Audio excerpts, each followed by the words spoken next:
होता था। आज लेकिन आतंकवाद, नक्सलवाद, जिस तरह की स्थिति देश के अंदर पैदा थी, लेकिन 2014 के बाद देश के यशस्वी प्रधानमंत्री नरेंद्र मोदी जी के नेतृत्व में आपने जो परिवर्तन देखा है, चाहे हमारे गरीब कल्याण की योजनाएं हो, चाहे हमारे विकास की योजनाएं हो, चाहे आतंकवाद, नक्सलवाद का खात्मा हो, चाहे दुनिया में बढ़ता हुआ भारत का गौरव हो, अगर ये हुआ है तो आप जैसे कार्यकर्ताओं की बदौलत हुआ है। और राजस्थान में सरकार बनी है और देश के अंदर तीसरी बार भारतीय जनता पार्टी और एनडीए की सरकार बनी है, वो आप जैसे कार्यकर्ताओं की बदौलत बनी है। मैं आप सभी का बहुत बहुत अभिनंदन और वंदन करता हूं। मित्रों, हमने कहा था चुनाव से पहले कि आप लोगों के साथ लगातार यात्राएं हुई थी। आपने हमारी वो यात्रा भी देखी होगी जिसमें गांव ढाणी ढाणी हमारे सभी कार्यकर्ता गए थे। वो कार्यकर्ता गांव ढाणी ढाणी सबके साथ गए थे। आपने जो उसमें समस्या के लिए जो पेटी में पेटियां थी, उस पेटी में जो आपने समस्याएं डाली थी वो प्रदेश के अंदर आई थी। हमारे सभी वरिष्ठ नेताओं ने उन समस्याओं को भी देखा था। मैं आपसे इतना ही कहना चाहता हूं, हमारी सरकार को लगभग 7 महीने हुए हैं, लेकिन 7 महीने में आपने देखा होगा कांग्रेस के लोग जिस तरह से कहते थे और हमने जिस तरह से सड़क पर माननीय सतीश जी के नेतृत्व में और माननीय सीपी जी के नेतृत्व में जिस तरह से सड़कों पर आंदोलन किया था, आपने देखा होगा। आप ही वो कार्यकर्ता हैं जिन्होंने कांग्रेस को जवाब देने का काम किया, उनकी नीतियों का विरोध किया, उनके भ्रष्टाचार का विरोध किया और युवाओं के जो सपने कुचलने का काम किया, उसका भी विरोध आप जैसे सभी कार्यकर्ताओं ने किया। मैं आपसे इतना कहना चाहता हूं, हमने जिस तरह से वायदा किया, हमने जनता के बीच में जिस संकल्प पत्र को लेकर के हम गए थे, हमने वो एक संकल्प पूरा करने का काम प्रारंभ किया है।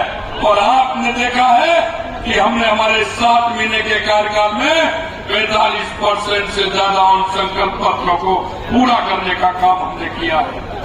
मैं आज आपसे इसलिए कहना चाहता हूं, आप सब लोगों गांव ढाणी से इतनी बड़ी संख्या में आप आए, आपसे मैं इतना ही निवेदन करना चाहता हूं मेरे भाई और बहनों, आपने हमारा पहला बजट देखा होगा।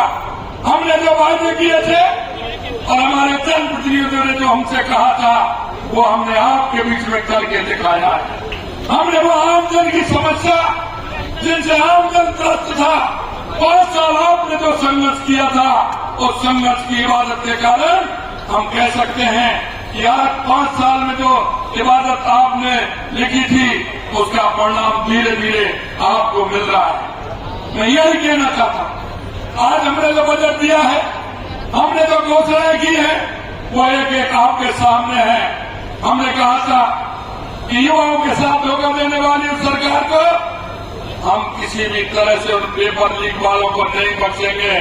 हमारे 15 दिसंबर को सरकार गठन हुआ था और 16 दिसंबर को हमने एसआईटी गठित करने का काम किया और आज 115 से ज्यादा लोग जेल के अंदर हैं।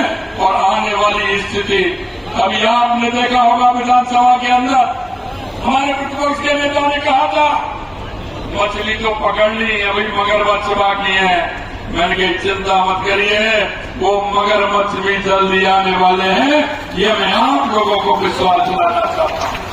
अभी कई महत्वपूर्ण निर्णय भी होने वाले हैं जो आपके सामने आने वाले हैं, क्योंकि जनता के बीच में हमारा कार्यकर्ता जाता है या हमारे जनप्रतिनिधि जाते हैं। हम आपको विश्वास दिलाते हैं, हमारी सरकार, हमारा चाहे मंडल का कार्यकर्ता हो, चाहे हमारे जिले का कार्यकर्ता हो, मोर्चों का कार्यकर्ता हो, जनता के बीच में जिस अच्छे काम को लेकर के गया है, अगर जनता में कह करके आया है तो सामने हमारे जनप्रतिनिधि भी बैठे हैं और आप हमारे सभी पदाधिकारी भी बैठे हैं। आप जो कह करके आए हैं उस काम को हमारी सरकार पूरा करेगी, ये हम आपको विश्वास दिलाते हैं।